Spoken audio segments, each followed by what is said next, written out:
There is a noise that never quite stops. It's the low-frequency hum of a question we've been taught to ignore, but can't help but hear. What should we do with our lives? So I just got done with work, and today I decided I'm using my free will and I will be going in a hot tub. And this is what outside look like. Like, look at this. I was working the other day here, and one of the captains was like, "Yeah, I went in the jacuzzi," and it was like snowing outside. I was like, "You went in the jacuzzi?" He was like, "Yeah, it was good. I was by myself." I was like, "You know what? I always see it in a movie. Let me do it. Let me see if this is for me. If I get sick, I'm gonna be so bad because I'm gonna lose my paycheck." But anyway, come with me while I explore my free will and do the opposite of what my melanin is telling me to do. We find ourselves mourning the outcomes of lives we haven't even started yet. Obsessing over the higher salary, the respected title, the desperate hope that a new zip code can finally outrun our digital ghosts. The world calls us delusional for wanting a soul when they only ask for a worker. But look at the static. Have we considered that we aren't actually lost? We've just been tuned into the wrong frequency? The nature of being constantly on the go is a unique kind of exhaustion. Between the shifting schedules, the 4 a.m. alarms, and the anonymous hotel rooms, there is a pressure to maintain a balanced life when time itself feels like a limited currency. We are giving so much of ourselves to the job. Whether that's a career, a family, or a social expectation, that we become strangers to our own reflection. We move at 500 miles per hour, looking for ourselves in the in-between moments, trying to find a center in a life that is perpetually in transit. I get it, white folks. I get it. It is nice. This is nice. This is actually really nice. I think it's good also because it's not a extremely cold day. It's 36 degrees. I get up. It's not like almost lost a toe.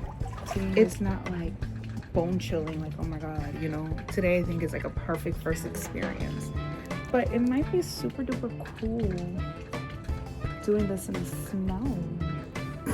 You see, took an inch, I'm trying to take a mile. Now, listen, young oldies, don't get me confused. I know we need that paper. Money takes the stress off, and anybody telling you different is lying. But we are out here living Tex-Mex lives, influenced by everything but authentic to nothing. We've become a diluted version of ourselves, chasing a dream that belongs to someone else just to be digestible for a world that isn't even looking at us.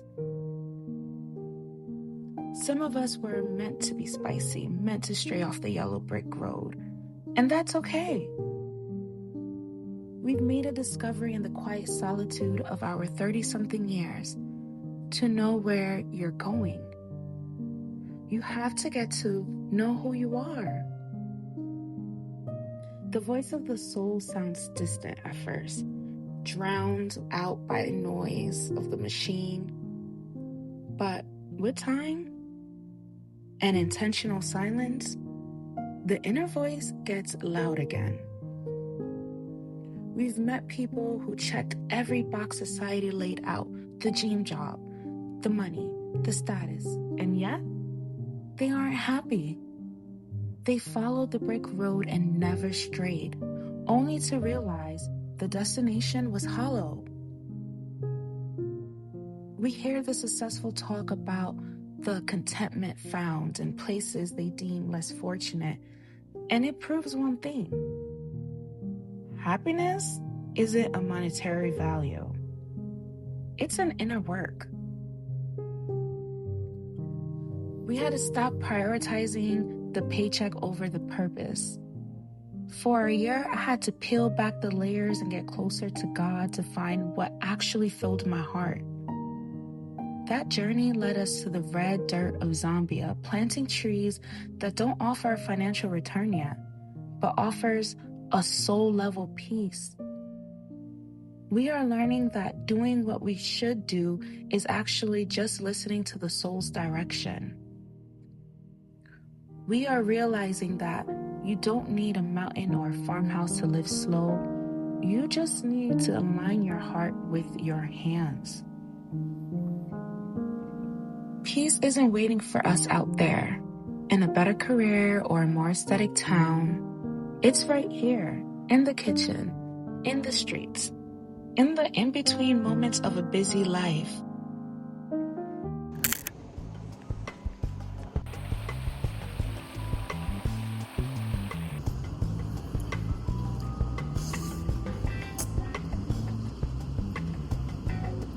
It's so pretty in here. And this ice cream, I'm grateful for this ice cream. This is good ice cream. Live my life like it's golden. Live my life like it's golden. Slow living is a survival tactic for the exhausted. It's the courage to stop letting society norms dictate our direction and to start creating a life our hearts actually desire. We are finding a way to live comfortably without selling our souls to the highest bidder. We no longer ask, what should we do with our lives? We ask who we want to be while we're living it. Are we brave enough to stop chasing the safe answer so we can finally start listening to the true one?